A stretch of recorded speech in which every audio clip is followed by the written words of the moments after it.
इस निवेदन पर पहले हनुमान जी ने सीता जी को युद्ध का पूरा वृतांत सुनाया। इसके बाद अंगद और विभीषण ने सीता जी से यह कहा कि उन्हें एक पालकी में बैठकर उनके साथ चलना होगा।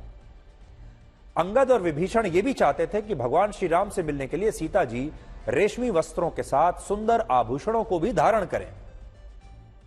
इस आग्रह के बाद ही सीता जी को पालकी में भगवान श्री राम के समक्ष लाया गया और इसी के बाद भगवान राम ने उन्हें यह कहते हुए एक स्थान पर रोक दिया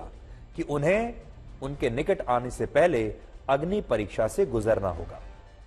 अग्नि परीक्षा की बात सुनकर लक्ष्मण, अंगद, विभीषण,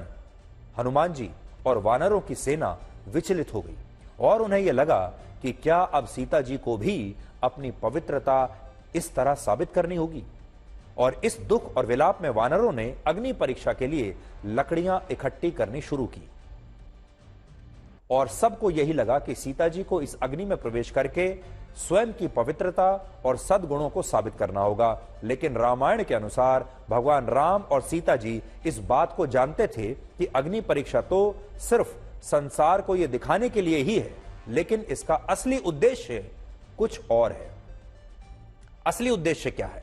सीताहरण से पहले जब भगवान श्री राम, लक्ष्मण और सीता जी दंडक वन में थे, तब भगवान राम ने सीता रूपी शक्ति को अग्नि में प्रतिष्ठित कर दिया था और इसका मतलब यह था कि सीता जी का देह, उनकी जो देह है, वो तो लंका में रावण की कैद में है, लेकिन उनकी शक्ति और तत्व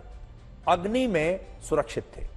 अग्नि में प्रतिष्ठित उस शक्ति स्वरूप के साथ सीता जी वास्तविक रूप में प्रकट हो सकें, इसलिए भगवान राम ने सीता जी की अग्नि परीक्षा ली, जिसके लिए सीता जी ने अग्नि में प्रवेश किया और इसके बाद अग्निदेव ने वास्तविक सीता जी को भगवान श्री राम के चरणों में भेंट कर दिया और इस तरह सीता जी ने संसार को दिखाने के लिए स्वयं को